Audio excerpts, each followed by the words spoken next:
First of all ఒక శాసనసభ పక్షం తరఫున ఎవరు మాట్లాడాలనేది ఈ సభలో ఉన్న సాంప్రదాయం ప్రకారంగా సభలో మమ్మల్ని అడుగుతారు, మా పార్టీ తరఫున ఎవరు మాట్లాడతారని అడిగి మేము ఎవరికి అడిగితే వారికి మైక్ ఇచ్చే సాంప్రదాయం ఉంది.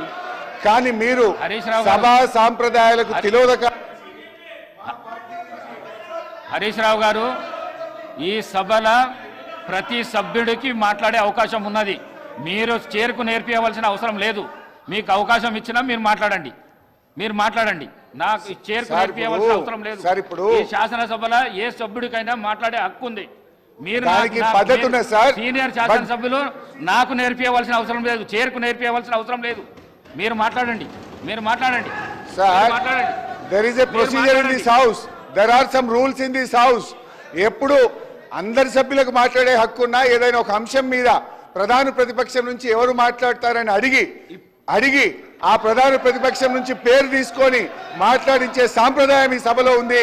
ఈ సభా సాంప్రదాయాన్ని తుంగలో దొక్కినందుకు ముందు నా నిరసన తెలియజేస్తూ నేను మాట్లాడుతున్నాను. అధ్యక్ష, ఈ సభ కౌరవుల సభలాగా నడుస్తుంది అధ్యక్ష. బట్ అంతిమంగా పాండవులే గెలుస్తారు, న్యాయమే గెలుస్తుంది, ధర్మమే నిలబెట్టది. మీరేదో ఇలా మందబలం ఉందనో అధికారం ఉందనో అహంకారంతో చేస్తున్నారు. ప్రజలు అన్ని విషయాలు గమనిస్తున్నారు. తప్పకుండా మీకు తగిన గుణపాఠం చెప్పే రోజు ఉంటుంది, జాగ్రత్త. అధ్యక్ష, ఈరోజు రెండు అంశాలు అధ్యక్ష.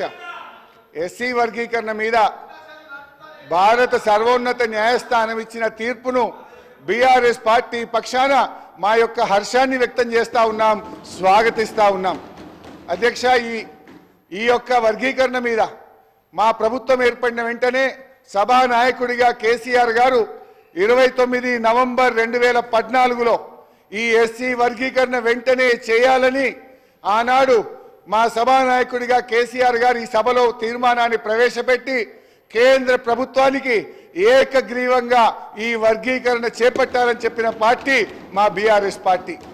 తీర్మానం చేయడమే కాదు అధ్యక్ష, ఎస్సీ వర్గీకరణను వెంటనే చేపట్టాలని ఆ తీర్మానం కాపీని స్వయంగా కేసీఆర్ గారే తీసుకొని ఆనాటి ఉప ముఖ్యమంత్రిగా ఉన్న నాయకులను, దళిత నాయకులందరినీ వెంట పెట్టుకొని వెళ్ళి ప్రధానమంత్రి గారిని స్వయంగా కలిసి దీని వర్గీకరణ యొక్క ఇంపార్టెన్స్ ను ఆ రోజు కేసీఆర్ గారు ప్రధాని గారికి వివరించడం జరిగింది.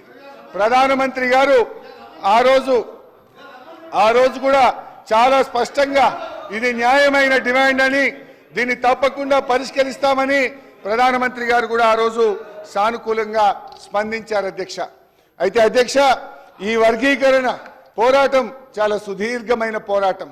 ఎన్నో త్యాగాలు జరిగినాయి. ఎంతో మంది వర్గీకరణ కోసం గతంలో ప్రాణాలు అర్పించిన సంగతి కూడా మనకు తెలుసు. ఇదే గాంధీ భవన్ దగ్గర పెట్రోల్ పోసుకొని ఆ రోజు కొంతమంది మాదిగలు ఆత్మాహుతికి పాల్పడితే అప్పటి ప్రభుత్వం కనీసం వాళ్ళని పట్టించుకున్న పాపాన కూడా పోలేదు.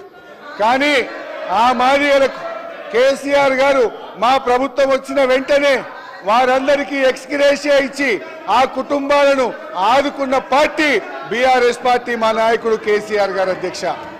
ఆ రోజు కాంగ్రెస్ పార్టీ ద్రోహం చేసిందని, కాంగ్రెస్ పార్టీ వర్గీకరణ చేయడం లేదని మందకృష్ణ మాదిగ గారి నేతృత్వంలో గాంధీ భవన్ దగ్గర ఆ రోజు పెద్ద ఎత్తున మాదిగలు గాంధీ భవన్ ముట్టడికి వచ్చి పోరాటం చేసిన విషయాన్ని కూడా గుర్తు తెచ్చుకోవాలి.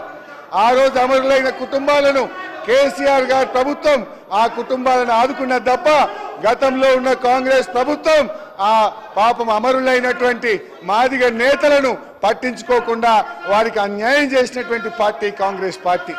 బట్ ఏది ఏమైనా ఈ సందర్భం చాలా సంతోషమైనటువంటి సందర్భం.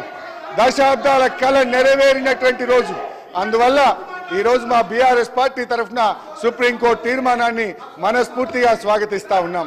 ప్రభుత్వం ప్రవేశపెట్టిన స్కిల్ యూనివర్సిటీకి కూడా మా బీఆర్ఎస్ పార్టీ తరఫున సంపూర్ణమైన మద్దతును తెలియజేస్తా ఉన్నాం. అయితే అధ్యక్ష, నిన్న గాని ఈ రోజు గాని సభ జరిగిన తీరు మా హృదయాలను ఎంతో గాయపరిచింది. మా మహిళల్ని శాసనసభ్యులు లక్ష్మణ్ కుమార్ చేయాలని రాష్ట్ర ప్రభుత్వం భావిస్తున్నది. కొన్ని దశాబ్దాల నుంచి మాదిగ ఉపకులాలకు సంబంధించిన లక్షలాది మంది యువకులు ఎస్సీ రిజర్వేషన్లలో ఏబిసిడి వర్గీకరణ కోసం వాళ్ళు పోరాటాలు చేస్తున్నారు.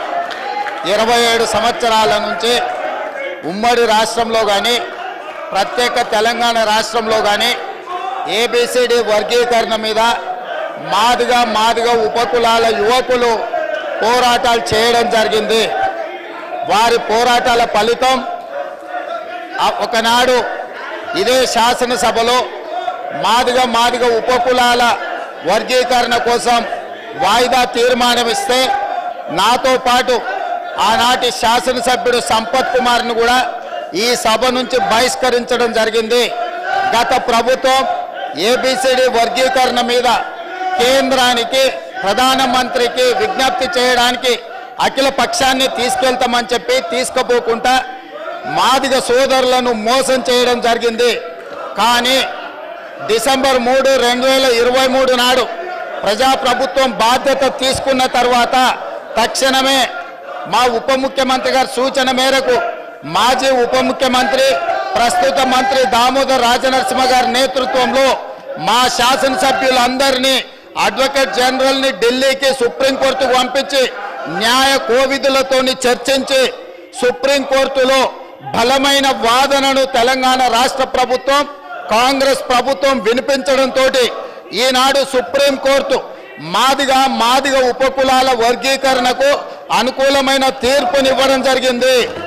నేను మనస్ఫూర్తిగా సుప్రీంకోర్టు కాన్స్టిట్యూషనల్ బెంచ్కు రాజ్యాంగ ధర్మాసనానికి మనస్ఫూర్తిగా కృతజ్ఞతలు తెలియజేస్తున్నా.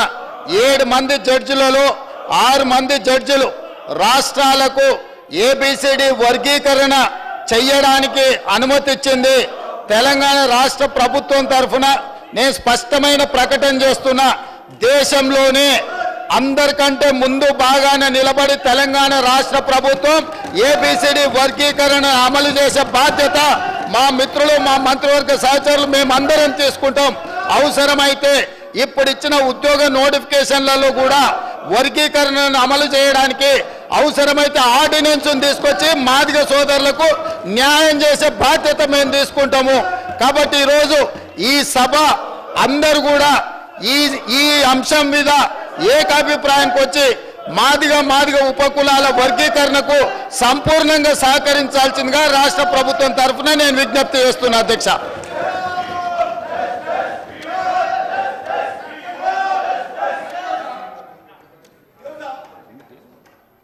आप जाइए, आपके प्लेस में जाइए, मैं दे रहा हूं, जाइए.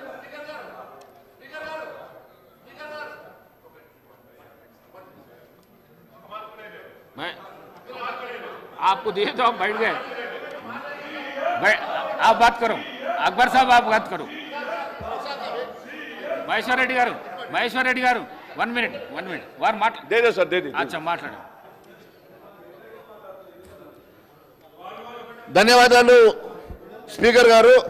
ఇప్పుడే సుప్రీంకోర్టు ఇచ్చినటువంటి తీర్పు ఎస్సీ ఎస్టీ వర్గీకరణకు అవసరమైనటువంటి సుప్రీంకోర్టు చరిత్రాత్మకమైనటువంటి తీర్పు వెలువరించింది. నాటి 5 సభ్యుల ధర్మాసన తీర్పును కొట్టేస్తూ 7 ధర్మాసన సభ్యులతో కూడినటువంటి తీర్పు 6 సభ్యులు సపోర్ట్ చేస్తూ ఈరోజు ఈ వర్గీకరణను మరి ఆమోదించడం చాలా సంతోషం.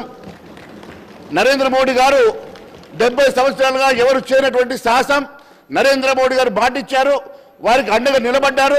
హైదరాబాద్ పర్యటనలో కూడా వారు వీరికి అండగా నిలబడుతున్నట్టుగా స్పష్టంగా వారు అక్కడ హామీ చేయడం జరిగింది. అధ్యక్ష, 30 ఏళ్ళ రాజకీయ చరిత్రలో ఇరుక్కుపోయినటువంటి ఎస్సీ వర్గీకరణ అంశం న్యాయమైనటువంటి పోరాటమని గుర్తించి ప్రధాని నరేంద్ర మోడీ గారు ఉద్యమానికి మద్దతు ఇచ్చారు. అధ్యక్ష, హైదరాబాద్ పర్యటనలో భాగంగా ఇందుకోసం పోరాడుతున్న నాయకులకు అండగా ఉంటామని హామీ ఇచ్చారు. అధ్యక్ష, ఇందుకు కేంద్ర ప్రభుత్వ పరంగా చేయాల్సిన ప్రయత్నాలు చేస్తున్నారు. అధ్యక్ష, అదే సమయంలో దేశ అత్యున్నత న్యాయస్థానం కూడా ఎస్సీ ఎస్టీ ఉపకుల వర్గీకరణకు అనుకూలంగా చెప్పినటువంటి తీర్పు చాలా సంతోషంగా ఉంది. అధ్యక్ష, దానికి సంపూర్ణమైనటువంటి మద్దతు భారతీయ జనతా పార్టీ తెలుపుతుంది. అధ్యక్ష, ఖచ్చితంగా ముఖ్యమంత్రి గారు కూడా ఈ వర్గీకరణను ఆమోదిస్తామని చెప్పినందుకు ధన్యవాదాలు. మేము ఖచ్చితంగా ఇది ఆమోదించి మరి మీరు కూడా ఖచ్చితంగా జీవో ప్రకారము మరి ప్రతి రిక్రూట్మెంట్లో కూడా ఈ వర్గీకరణ ఆమోదించాల్సిందిగా కోరుతా ఉన్నాం. అధ్యక్ష, మరి ఎన్నో సంవత్సరాలుగా వారి కళ ఈరోజు నెరవేరినందుకు సంతోషంగా ఉంది అధ్యక్ష. ధన్యవాదాలు. అక్బర్ సార్. Honorable Speaker.